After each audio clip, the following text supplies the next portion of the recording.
to resolve this internal dilemma within you. So that is justice for me. And there is no straight answer for justice. If there is a straight answer for justice, why should there be an appeal court? You appeal Sessions Court to High Court, then you appeal High Court to Supreme Court, then from Supreme Court you appeal to Constitutional Court, then from Constitutional Court you file a curative petition. So why do you do multiple appeals? Because you are not happy with one justice, you want to go one up, you want to go one up. So I don't have a straight answer, sister or brother. So what I'm trying to say is,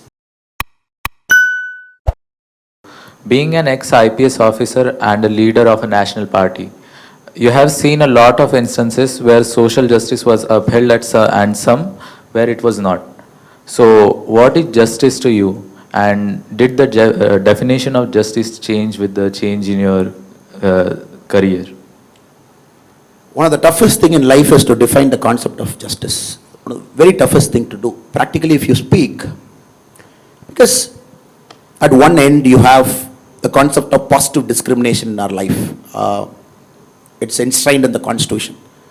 1950, when the Constitution came, it was there for 10 years. You extend it for 10 years. Every 10 years, you give an extension. And you say there is a segment of society that is historically disadvantaged. I'm going to make sure they have a level playing field. The concept of reservation, the positive discrimination, which the Americans call, and India we call reservation. So one end of the justice spectrum is that. At other end of the justice spectrum, the concept of merit itself is seen differently. And you put 10 guys in the room, and you give an exam paper to the 10 guys. And 10 guys score 10 different maybe marks, 99, 98, 97, 95. For me, merit doesn't mean the guy who scored 99 is standing first. In the traditional sense of merit, the guy who scored 99 is standing first. But for me, probably if you have seen the movie The 12th Fail, I'm sure IIT guys must have seen it. And that guy has moved a mountain. And he has moved a mountain where he was, and copying and cheating. From there, where he went, losing his bag, going to Delhi in a flour mill, grinding, then cracking at 4th attempt, 5th attempt, then getting into service. So I think in India, the problem is there is an element of disadvantage to a segment of population in the rural area when they start their life.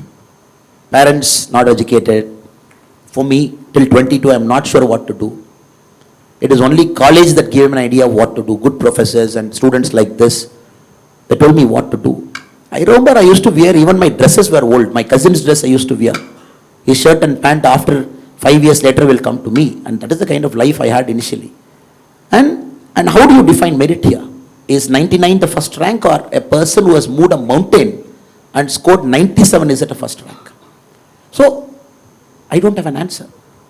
And my answer is not the right answer. And your answer is also not the right answer. So that is something we all have to appreciate and acknowledge. In a complex society like ours, when our current president, Madam Draupadi Murmu, if you look at her life, I'm not sure how many people have read through her life.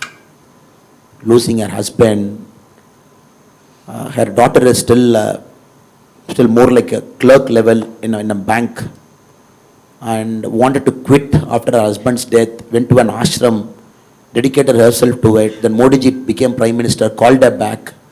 Modi ji wanted her to be a governor. She became a governor. Then, the party wanted her to be the president of her country, and the first president from a tribal community.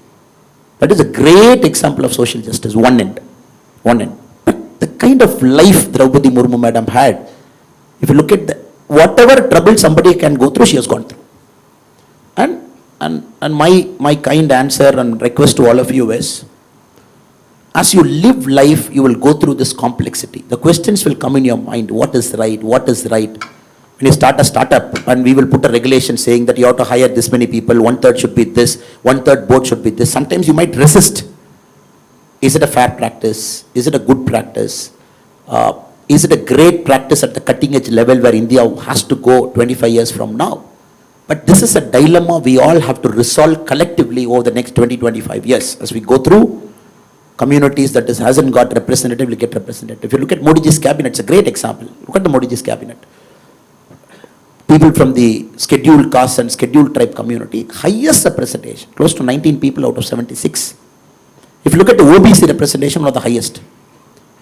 Again, technocrats representation, it's a proper basket mix. You have an Harvard educated former IAS Ashwini Vaishnav in one end. You have a community which is never represented in Indian politics in the cabinet on one end. So it's a mix and match, it's a basket you all have to do. Everybody brings something to the table. Everybody brings that life, that journey, that churning, moving that mountain story they bring to the table. And somebody, a technocrat, brings technology to the table. So I think you should have this mindset in the next 25 years to resolve this internal dilemma within you. So that is justice for me.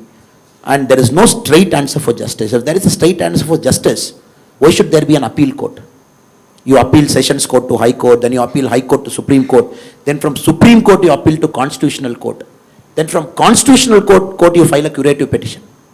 So why do you do multiple appeals? Because you are not happy with one justice, you want to go one up, you want to go one up. So I don't have a straight answer, sister or brother. So what I'm trying to say is, you have to resolve this complexity as you go in life. And make sure that you are fair, you are transparent, you are non-discriminatory. And many a times you have to give a leg up to somebody to come up. And many a time you have to push somebody to do it. So that is justice for me. And maybe it is theoretical if I speak now, but if you look at books written by Michael Sandel, some of the great professors in the US, he has written some of the greatest books on justice. And very fascinating way they look at life. Right up to global commons, countries previously have polluted the environment, now we are paying the price. Now suddenly all of us sit in a COP table, conference of party table, and India wants a green fund. China is polluting more, it doesn't want to do. So there it's so complex to negotiate what is justice for everybody. And the same thing happens in the human rights also. Some countries war, Russia and Ukraine, what is it? Russia's point of view is what? Ukraine's point of view is what? Gaza and Palestine, their point of view is what? Sri Lanka, their point of view is what? Even within India, political point of view is what? So it needs lot of human intelligence, picking up that emotional cues, and probably you realize, like a old wine, with age you get better with justice. Sorry for the long winding answer, but this is the best I could do. Thank you.